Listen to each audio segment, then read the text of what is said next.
আগামীকাল ৩১ ডিসেম্বর কি হতে যাচ্ছে আগামীকাল, এটা হচ্ছে তাদের একটা পরিকল্পিতভাবে তাদের ষড়যন্ত্র।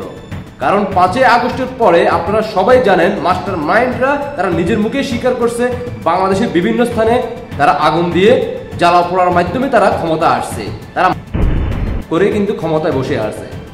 সচিবালয়ে যখন আগুন লাগছে একদিক থেকে আগুনটা লাগায় নাই, বিভিন্ন জায়গা থেকে আগুনটা লাগছে।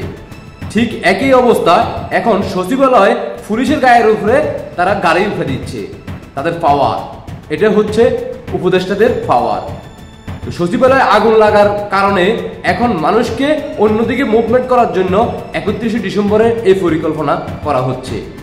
যদি তাদের বুকে সাহস থাকে তাহলে তারা আগামীকাল ৩১ ডিসেম্বর করে দেখাক বাংলাদেশের জনগণকে যে আমরা বিপ্লবী সরকার গঠন করতে যাচ্ছি।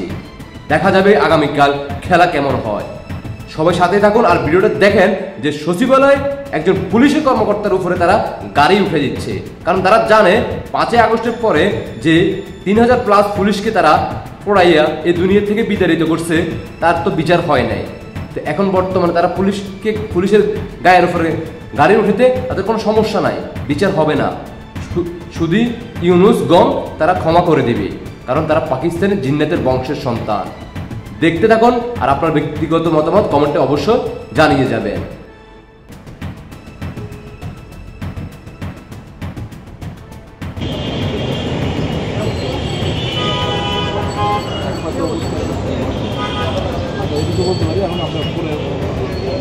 আপনি এই কাজটা করতে পারেন না, আপনি এই কাজটা করতে পারেন না।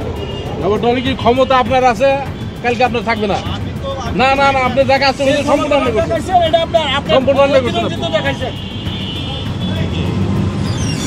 আপনি এই কাজটা করতে পারেন না, যেটা করছেন আপনি সম্পূর্ণ ভুল করছেন। আপনি আমার উপরে গাড়িটা উঠাই দিচ্ছেন, আমি তো সবাই দেখছে। বলেন আপনি উঠাইছেন কিনা, এটা কর। যার গাড়ি হোক, ঠিক আছে, যার গাড়ি হোক, কিন্তু আপনি আমাকে দাঁড়ানো আছি, আপনি আমার উপরে গাড়িটা উঠে দিচ্ছেন। আপনি কি ক্ষমতা আছে আমি জানি না, আপনি উপদেষ্টা নিয়ে চালান দিকে এই জন্য আমরা পৌঁছে গেছি না। এটা সম্পূর্ণ ভুল করছেন আপনি, সম্পূর্ণ ভুল। এটা অন্যায় কাজ করছেন। আমার উপরে আপনি গাড়িটা উঠে দিচ্ছেন। আমরা কি জন্য আছি, আমাদের উপরে যা নির্দেশ আসছে আমরা তাই করতেছি, কিন্তু আপনি আমাকে এই কাজটা করতে পারেন না। আমি আপনাকে বাধা দিচ্ছি, আমি আপনাকে বাধা দিচ্ছি। আপনি কাজটা করতে পারেন না, কি ক্ষমতা বলে করছেন আমি জানি না। উপদেষ্টার ইয়ার গাড়ি চালান দিতে গিয়ে আপনারা তোমার ক্ষমতা পুলিশকে গাড়ি তুলে বলে আপনারা লাগেন না, এটা ভুল করছেন। সম্পূর্ণ আমরা করছেন, গাড়িটা আপনি বের করেন। এটাও কি গুজব? এটাও তো গুজব, তাই না? কারণ আমরা সবসময় আমরা সত্য কথা জনসম্মুখে আসলে সেটা পরিকল্পিতভাবে গুজব বলে চড়াইয়ে দেওয়া হয় জনগণের সম্মুখে। আমরা গুজব প্রচার করতেছি, তাই না? ৫ই আগস্টের পরে মাস্টার মাইন্ড যারা করছে নিজের মুখে স্বীকার করছে, আমরা সেটাও আমরা নিজেরা গুজব চড়াইছি, কারণ তারা স্বীকার করে নাই, এখন সেটাই বলতেছে। তো ৫ই আগস্টের পরে যে আপনারা এখন যে সচিবালয়ে আগুন লাগার কারণে একজন ফায়ার সার্ভিস যে কর্মীটা আগুন নিভাতে গিয়ে সে কিছু একটা দেখার পর তাকেও কিন্তু দুনিয়া থেকে বিদায় করে দেওয়া হলো গাড়ি চাপা দিয়ে। এটার জন্য কোনো প্রতিবাদ হচ্ছে না। সারা বাংলার মানুষ তাকিয়ে আছে সচিবালয়ের আশেপাশে সিসিটিভি ফুটেজগুলো, কিন্তু জনসম্মুখে প্রকাশ করতেছে না। যে শুধু ইউনুস মাস্টার মাইন্ড হিসেবে ৫ই জুলাই আগস্টের হাজারো মায়ের কুল খালি করে তারা ক্ষমতায় বসছে, তার মধ্য দিয়ে তিনি সভাপতির দায়িত্বে নিয়ে কমিটি গঠন করছে। ওইখান থেকে কি রেজাল্ট আসবে সেটা বাংলার জনগণ আমরা ভালো করে জানি। এখানে কোনো কমিটি গঠন করতে হয় না।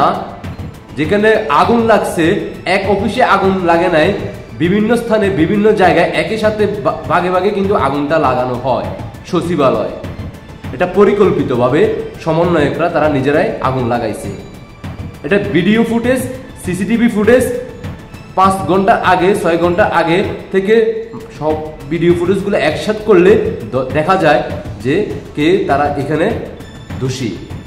এটা প্রকাশ করবে না, এটা আমাদের ইউনুসগঞ্জের প্রশাসন যেখানে সেট করা হয়েছে, এগুলো সবাই কিন্তু পাকিস্তানের জিন্নাতের বংশের সেই সন্তানদেরকে অ্যাক্টিভ রাখা হয়েছে। রুখে দাঁড়াও বাংলাদেশ। আগামীকাল দেখা হবে সমন্বয়কদের সেই পরিকল্পনা নস্যাৎ করার জন্য। সবাই প্রস্তুত থাকেন। যদি তারা এই ধরনের কোনো সিদ্ধান্ত নেয়, বাংলার সাধারণ জনগণ সহ একসাথে হয়ে গর্জে উঠতে হবে, জিন্নাতের বংশধরকে ওই শহীদ মিনারে তাদেরকে কবর দেওয়া হবে। সবাই প্রস্তুত থাকেন আর দেশবাসীকে জানিয়ে দেন। আশা করি সবাই বুঝতে পারছেন। সবাইকে অসংখ্য ধন্যবাদ। আল্লাহ হাফেজ।